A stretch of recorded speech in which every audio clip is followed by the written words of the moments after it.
Hello mga Marikoy! Welcome sa aming mini vlog! For today's video mga Marikoy, eto nga at gumala nga kami. Ng kapitbahay nga ang pamilyang to. Ala, eto nga pala si Baby Luna at ako nga ang bantay sa kanya. Pero ayan, nagulat nga siya kaya bigla nga siyang umiyak. Kaya kinarga ko na para nga tumigil nga siya sa pag-iyak. At ayan, tumigil naman siya nung kinarga ko siya. Ako nga muna ang bantay sa batang to dahil busy ang kanyang mother. Ala ka, okay lang naman na ako ang nagbabantay sa kanya dahil nga ang batang makulit busy rin sa paglalaro. Nandito kami sa loob ng kwarto dahil ang daming tao dun sa sala kaya dito lang muna kami nakakulong. Charot. Nung mga oras na to, okay pa siya at wala pa siyang topak. Gabi na nga pala yan, pero ayan, gising na gising pa rin si Baby Luna. O diba, napapatingin pa sa akin. Siguro sa isip nito, sino ba tong may karga sa akin? Parang hindi nakakatuwa. Charot. At ayan, inuuto-uto ko na lang talaga siya para hindi siya magtupak. At maya-maya nga pumasok nga yung mother niya dahil siya ay magdididi na. At paglabas ko nga ito nga si Baby Elise, iniipitan nga si Aki. Pero si Aki naiinis na sa kanya dahil ayaw nga niyang magpaipit. Tignan nyo naman yung ipit sa kanya, ang gulo-gulo. Pero aminin, magaling siya mag-ipit. Tignan nyo naman si Baby Aki, naiinis na talaga siya sa Junakis ko. Nakasiwangot na siya, paano ba naman, napakakulit na itong si Baby Elise. O diba, mahahatak pa talaga yung buhok, napakakulit talaga, napasimangot na lang tuloy si Baby Aki. At pagka-uwi, eto bagsak dahil pagod sa kakalaro, nakanganga pa talaga. 'Di ba may dalawang unang pa sa magkabilang gilid. Grabe, sobrang pagod talaga ng bata na 'to. Grabe naman kasi ang paglalaro. Buti na nga lang at hindi nga siya nagtutupak bago nga siya matulog. Kinabukasan na nga pala 'to mga Marikoy at merienda time. Ayan nga pala ang pinabiling merienda ng batang makulit. Isang sito na red at isang half long. Half lang kasi hindi naman buo yung hotdog.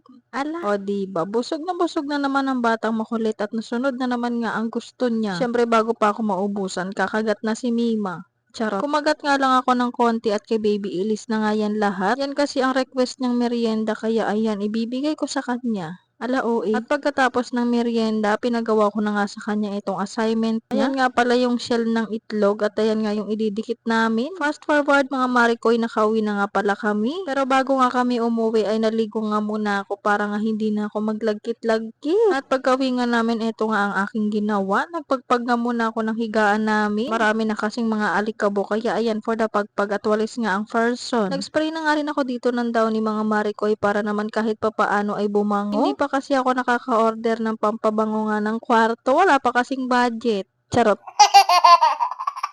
At pagkatapos kong ipagpag yung aming higaan, ito naman yung batang makulit yung inasikaso ko. Pinunasan ko na nga rin siya ng baby wipes at pinalitan ko nga rin siya ng damit. At pagkatapos nga nun, sinuklayan ko na nga rin siya. Pagkatapos ng pinahiga at ayan, minasage ko lang yung ulo niya dahil gustong gusto niya talaga yan. Pero wag kayong mag-alala, hindi naman yan masakit at hindi ko naman yan nilalakasan. Nasanay na nga siya na lagi kong ginagawa sa kanya yung ganito. Grabe, tuwang-tuwa siya kapag ginaganito yung ulo niya at sarap na sarap nga siya sa pakiramdam. O diba, matutulog na lang, ang dami pang cheche boreche. Charing. Gusto ko rin naman tong ginagawa sa kanya mga Marikoy dahil nga susulitin ko na habang bata pa siya. Napakabilis kasi ng panahon, ang bilis nga niyang lumaki. Kinabukasan mga Marikoy, meron nga silang pasok. Kaya ayan, for the uniform at maayos na ipit nga ang batang makulit. O diba, napaka-cute niyang tignan at bagay na bagay sa kanya ang uniform niya. Nung mga oras na yan mga Marikoy, pinapasok nga kami dahil nga meron kaming gagawin. Pinapagawa nga pala kami ng sablay mga Marikoy para nga sa buwan ng wika nila. Pero hindi ko nga ito natapos dito sa school at inuwi ko na nga lang sa bahay. Paano ba naman kasi mga Marikoy, nagagawa ako at nagsasaway din ako, o diba? Matatagalan talaga. Kaya naman sa bahay ko na nga lang itinuloy at ayun, nakagawa naman ako ng maayos. At eto na nga mga Marikoy, buwan ng wika na nga nila. Ayan nga pala yung kanilang outfit. Nakaitim lang sila ng pantaas at ayan nga pala yung kanilang uniform, yung pangbaba. O diba? Napaka-cute, napakaganda ng aking Junakis, aminin. Sabi nga ng teacher nila, punta sila sa harap dahil sila nga ay sasayaw. Hinahanap pa nga ng teacher nila kung ano nga yung ipapasayaw sa mga bagets na to. Kaso lang naiinip na itong mga bata. Grabe naman kasi ang tagal mamili. Ala!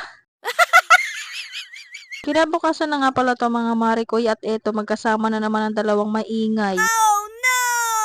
Nung mga oras na yan mga Marikoy, meron nga kaming bibilhin. Pero bago nga kami tuluyang pumunta ng grocery, eto nga tapahinto pa itong aking kasama. Sabi ko sa kanya, wag na muna siyang tumingin dahil wala kaming pambili. Sabi naman niya, ano naman, titingin lang naman ako. Oo ka naman. Ala, masyado kasi ako nangingialam, hindi naman ako yung bibili. Charot. O, di ba natagalan pa kami dito sa damitan. Ala, sige, magpili-pili kayo diyang dalawa. Inaantay na nga kami na nag-utos sa amin, pero eto kaming dalawa, hala, sige, ang tingin ng damit kahit wala namang pambili. Hanggang tingin lang kaming dalawa. Charot. Pwede namang magpa-reserve tapos wag mo na ring balikan. Charot. Siyempre kapag nagpa-reserve ka, balikan mo yung tila kasama ng trip mo. At ayan, meron siyang nakita, kaso lang, wala siyang pambili. Kaya, ayan, binalik niya na lang. Ang dami nga niyang nakikita, kaso pambili lang talaga ang wala. At ang mga oras na to, pabalik na nga kami dahil nabili na namin yung dapat naming bilhin. At sabi ko sa kanya, nahihiya ako mag-video, pero ayan, sige, mag-video ka dyan. Kabado 20 nga ako dyan habang nag-video. Paano ba naman kasi baka biglang hablutin itong aking cellphone, eh, di wala na.